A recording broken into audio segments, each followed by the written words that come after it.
श्री शिवाय नमस्तुभ्यम। आज आप सभी सुनेंगे सोमवार व्रत की कथा, साथ ही सुनेंगे आप शिव चालीसा एवं भगवान शिव की आरती। तो आइए आप श्रवण कीजिए सोमवार व्रत की कथा। सबसे पहले भगवान शिव की स्तुति से कथा को प्रारंभ करते हैं। आशुतोष शशांक शेखर चंद्र मौलि चिदंबरा, कोटि कोटि प्रणामि शंभो कोटि नमन दिगंबरा, कोटि नमन दिगंबरा। सोमवार व्रत कथा। एक साहूकार बहुत अमीर था। उसके पास धन की कोई कमी नहीं थी। साहूकार के पास सभी सुख और ऐश्वर्य के साधन थे, किंतु उसको एक ही दुख था, उसके कोई औलाद नहीं थी। दिन रात वह इसी चिंता में लगा रहता। वह पुत्र पाने के लिए हर सोमवार को भगवान चंद्रदेव व शिव जी की पूजा करता था एवं व्रत रखता था। साहूकार की भोलेनाथ के प्रति ऐसी भक्ति को देखकर एक बार माँ पार्वती जी ने शिव जी से कहा कि हे नाथ, ये साहूकार आपका अनन्य भक्त है और सदैव ही आपका व्रत और पूजा भक्ति भाव से किया करता है। आप कृपा करके इसकी मनोकामना को पूर्ण कर दे। पार्वती जी के ऐसे वचन को सुनकर भोलेनाथ ने माँ गौरी से कहा कि पार्वती, यह संसार एक कर्म क्षेत्र है।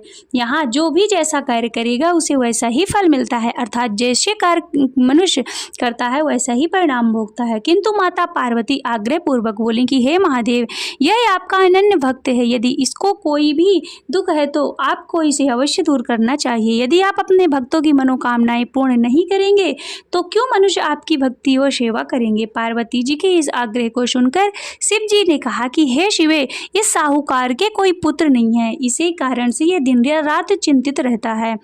इसके भाग्य में संतान न होने पर भी मैं इसे पुत्र की प्राप्ति के लिए वरदान देता हूँ, किंतु इसका पुत्र केवल 12 वर्ष तक ही जीवित रह सकता है, इसके बाद वह मर जाएगा।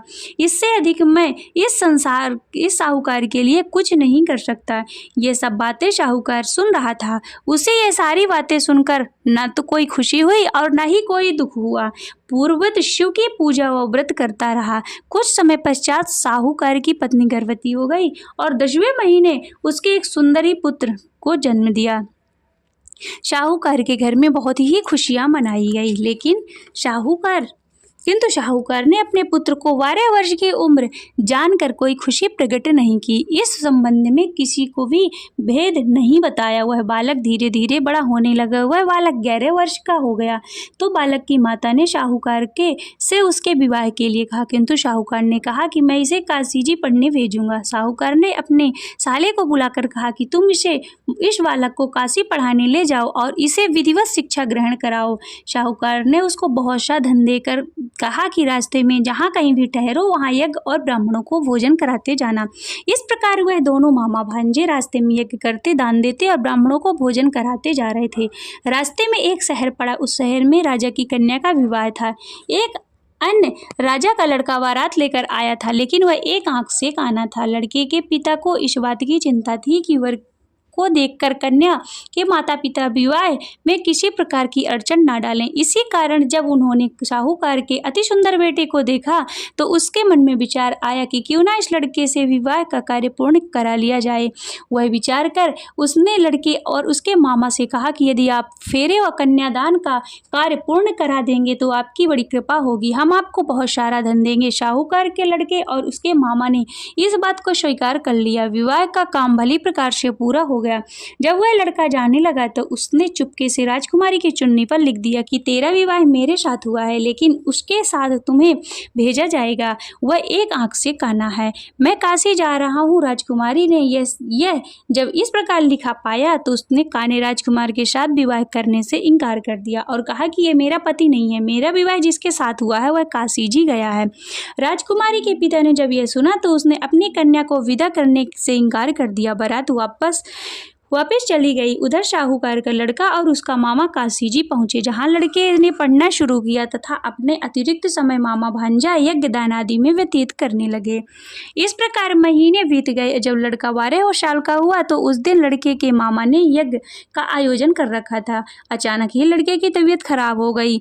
लड़के के मामा ने कहा कि अंदर जाकर सो जाओ। लड़का अंदर जाकर सो गया। थोड़ी देर पश्चात लड़का मर गया। जब लड़के के मामा ने देखा कि वह मर गया तो बहुत दुखी हुआ और उसने सोचा कि पहले मैं यज्ञ को पूरा कर लूं, तब तक कुछ बाद में कुछ सोचूंगा।